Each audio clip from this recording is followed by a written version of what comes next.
ক্ষমতা লোভৰ বাবে তিনিচুকীয়া পৌৰসভাৰ ভিতৰচোৱাত পুনৰ ঘটিছে নেকি অথন্তৰ। পৌৰসভাৰ বৰ্ড মিটিঙত 18গৰাকী সদস্যৰ ভিতৰত 8গৰাকীকৈ সদস্য অনুপস্থিত। কেন্দ্ৰীয় মন্ত্ৰী সৰ্বানন্দ সোণোৱালে পৌৰসভাৰ পদেন সদস্যৰূপে শপত লোৱাৰ 24 ঘণ্টাৰ পাছতে পৌৰসভাত অনুষ্ঠিত বৰ্ড মিটিঙত 18গৰাকী সদস্যৰ ভিতৰত 8গৰাকীকৈ সদস্য অনুপস্থিত। তিনিচুকীয়া পৌৰসভাৰ ভিতৰচোৱাত পুনৰ ঘটিছে নেকি অথন্তৰ। এই লৈ সচেতন মহলৰ মাজত প্ৰশ্ন উত্থাপন হৈছে। এই সন্দৰ্ভত তিনিচুকীয়া পৌৰসভাৰ পৌৰপতিয়ে মত ব্যক্ত কৰে যে পুৱা 11 বজাত হ'ব লগা মিটিংখন 9 বজাতে বিশেষ কাৰণত অনুষ্ঠিত কৰাৰ বাবে 8গৰাকী সদস্য উপস্থিত থাকিব নোৱাৰিলে। যদিও পৌৰপতিগৰাকীয়ে বৰ্ড মিটিঙত উপস্থিত নোহোৱাটো তেওঁলোকৰ স্থিতিৰ বিষয়ে তেওঁলোকেহে অৱগত কৰিব পাৰিব বুলি মত ব্যক্ত কৰে। আনফালে আজি বিয়লি 4 বজাত তিনিচুকীয়া বৰবজাৰস্থিত প্ৰেছ ক্লাবত পৌৰ সদস্যসকলে এক সংবাদ মেল সম্বোধন কৰে। যোৱা শনিবাৰৰ পৌৰসভাৰ বৰ্ড বৈঠকত তেওঁলোক কিয় উপস্থিত নাছিল তাৰ বিষয়ে সংবাদ মাধ্যমক অৱগত কৰে।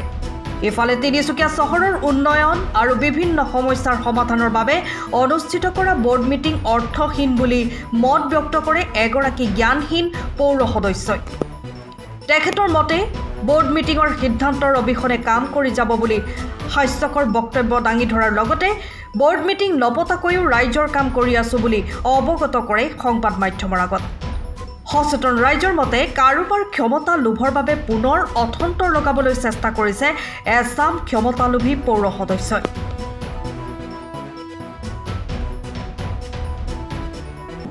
চাওক, এনেই বৰ্ড মিটিং জেনেৰেলি প্ৰতিমাহে পাতিব লাগে। লাষ্ট বৰ্ড মিটিংখন আমাৰ ফেব্ৰুৱাৰী মাহৰ 22 তাৰিখে হৈছিলে। তাৰপিছত তাৰো পাছত আমাৰ 4খন স্পেচিয়েল মিটিং অলৰেডি হৈ গ'ল। মাৰ্চ মাহৰ পৰা আমাৰ কোড অফ কণ্ডাক্ট লগাৰ কাৰণে কোনো মিটিং হোৱা নাছিলে। তেতিয়া আমাৰ যেতিয়া ইলেকশ্যনৰ ৰিজাল্ট ওলোৱাৰ পাছত আকৌ কোড অফ কণ্ডাক্ট উঠাৰ পাছত আমি মিটিংখন কল কৰিছিলোঁ। প্ৰায় 8 দিন মানৰ আগতেই আমি সকলো সদস্যকে আমি জাননী যোগে প্ৰেৰণ কৰিছিলোঁ আৰু তেখেতলোকৰ স্বাক্ষৰো আছে, তেখেতলোকে ৰিচিভো কৰিছে বৰ্ড মিটিঙৰ কাৰণে। কিন্তু অলপ খালি 11টা বজাৰ ঠাইত আমি প্ৰিপন কৰিবলগীয়া হ'ল বিশেষ কাৰণত 9টা বজাত কৰিছিলোঁ। সেইটোৱে কথা আৰু অন্য একো নাই। আৰু তাতে মানে আমাৰ 8জন সদস্য আছিলে, 7জন নাছিলে। কি কাৰণে নাছিলে এইটো এটা বৰ পৰিতাপৰ কথা যে যোৱা 21 জুন তাৰিখে আমাৰ কেন্দ্ৰীয় মন্ত্ৰী তথা ডিব্ৰুগড়ৰ সাংসদ জনপ্ৰিয় নেতা সৰ্বানন্দ সোণোৱালদেৱ ইয়াত আহি প্ৰধান সদস্য হিচাপে তেখেতে শপত বাক্য পাঠ কৰাইছিলে। আৰু তেখেতৰ যি মানে আগন্তুক দিনবিলাকত পৌৰসভাত কেনেকৈ কৰিব লাগিব, কেনেকৈ কৰিলে ভাল হ'ব, তিনিচুকীয়া চহৰখন কেনেকৈ পৰিষ্কাৰ হ'ব, দেশৰ ভিতৰতে ইন্দোৰ চিটিখন কেনেকৈ পৰিষ্কাৰ হৈছে তাতো এটা সৰজমিন তদন্ত মানে নিজে গৈ চাই আহিবৰ কাৰণেও চবকে এটা হেৰি কৰিছিলে, আপিলো কৰিছিলে। ইতিমধ্যে আমাৰ মন্ত্ৰী মহোদয় আছিলে, প্ৰাক্তন সাংসদো আছিলে চবৰ আগতে। তেখেতৰ ইমান অনুপ্ৰেৰণামূলক এটা বক্তব্য আছিলে আৰু সকলোৱে একেমুখে স্বীকাৰো কৰিছিলে। কিন্তু 24 ঘণ্টা নহওঁতেই নেক্সট ডে বৰ্ড মিটিঙত তেখেতলোকৰ 7জন অনুপস্থিতিয়ে তেখেতলোকৰ মানে স্থিতিটো কি বা তেখেতলোকে কি বিচাৰে সেইটো তেখেতলোকেহে ক'ব পাৰিব। ইয়াত মানে দুজনমান আছে ব্যক্তি, বাকী সকলো পৌৰ সদস্য বেয়া নহয়, তেখেতলোকে আহিব বিচাৰে। কিছুমান প্ৰভকেশ্যন কৰিছে তাহাঁতক তেনেকৈ সম্ভৱ তেনেকুৱা বুলিয়ে ভাবিছোঁ। কাৰণ কেলৈ সকলো ৱাৰ্ড কমিশ্যনক মই দুখ দিব বিচৰা নাই। 2জনমান আছে, 2-3জনমান আছে তেখেতলোকে এনেকুৱা মানে এইবিলাক কাৰ্যত প্ৰতিবাৰে লিপ্ত হৈ থাকে আৰু মানে উন্নয়নমূলক কামত তেখেতলোকে সদায় বিধি পথালি দিব। সব কথাটো জনাই দিছোঁ, আপুনি চিঠিও পাইছে, সব তাত লিখা আছে কাৰণটো কি আছে। কি এনেকুৱা ভিতৰত কি কথা হ'ল যে আপোনালোক উপস্থিত নাথাকিলে? একো নাই, এইটো আমাৰ ভিতৰুৱা কথা আছে। আমি এইটো মানে নিজৰ ববীয়াকৈ কথা আছে এইটো তো, কিন্তু এইটো ৰাইজ হোৱাৰ কাৰণে সেইটো আজি জনাই দিয়া আমি বাধ্য হৈছোঁ। আৰু যিহেতু বৰ্ড মিটিং এখন গুৰুত্বপূৰ্ণ মিটিং হয় পৌৰসভাৰ বাবে, তাত বহুতো সিদ্ধান্ত লোৱা হয়, তাত উপস্থিত নথকা কথাটো আপোনাৰ ৰাইজকো জনাই যাতে। চাওক, আপুনি কৈছে বৰ্ড মিটিং বহুত গুৰুত্বপূৰ্ণ মিটিং হয়, তাত মানে ৰাইজৰ কাৰণে ডিচিজন লোৱা হয়, হয় নহয়? তো কেলে 1 মাহৰ ভিতৰত নহয়?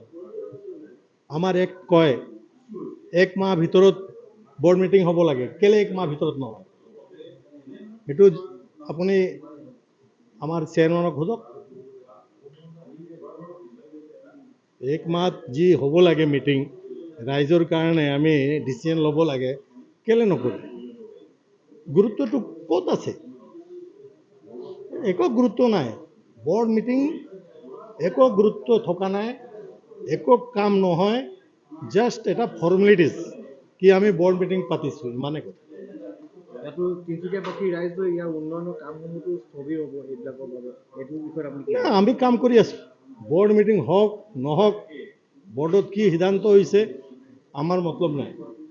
আমি নিজেববীয়াকৈ আমাৰ এটা নিজৰ অভিজ্ঞতা আছে, আমি কম্পিটেণ্ট পাৰ্চন, ৰাইজৰ প্ৰব্লেম আমি দিনে ৰাতে সলভ কৰি আছোঁ। সিহঁতৰ ব্যক্তিগত প্ৰব্লেম হওক, ৰাইজহুৱা প্ৰব্লেম হওক, আমি নিজেববীয়াকৈ কৰি আছোঁ। আমাৰ ইমান ক্ষমতা আছে। বৰ্ড মিটিঙত থাকি পেলাই আমি যে কাম কৰাম, আপোনাবিলাকক মই জনাওঁ যে আমি বহুত কাম এনেকুৱা কৰিছোঁ যাত মিউনিচিপাল বৰ্ডৰ কিবা কামেই নাই। আমি নিজেববীয়াকৈ বেলেগ ডিপাৰ্টমেণ্টৰ পৰা পইচা আনি সেইটো কামটো কৰাবলৈ কাৰণে সাজু আছোঁ। মই এই কথাতে এটা সুধিব বিচাৰিম, যিহেতু আজি আপোনালোকে ছজনে আহি কৰে সংবাদ মাধ্যমৰ আগত আমাক অৱগত কৰা আৰু একাংশ কিন্তু পৌৰপতিৰ লগত কাম কৰি গৈ আছে আৰু আপোনালোকে ছজনে আহি আমাক আজি সংবাদমেল আয়োজন দিব, এই ক্ষেত্ৰত আৰ্ট আছে কি নাই আপুনি?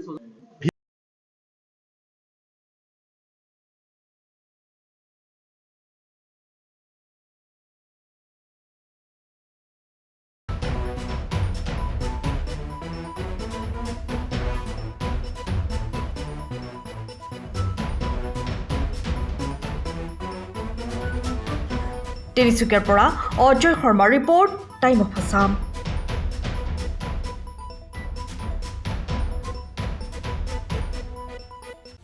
সময়ৰ খবৰ সময়ত পাবলৈ ফ'ল' কৰক টাইম অফ আছাম।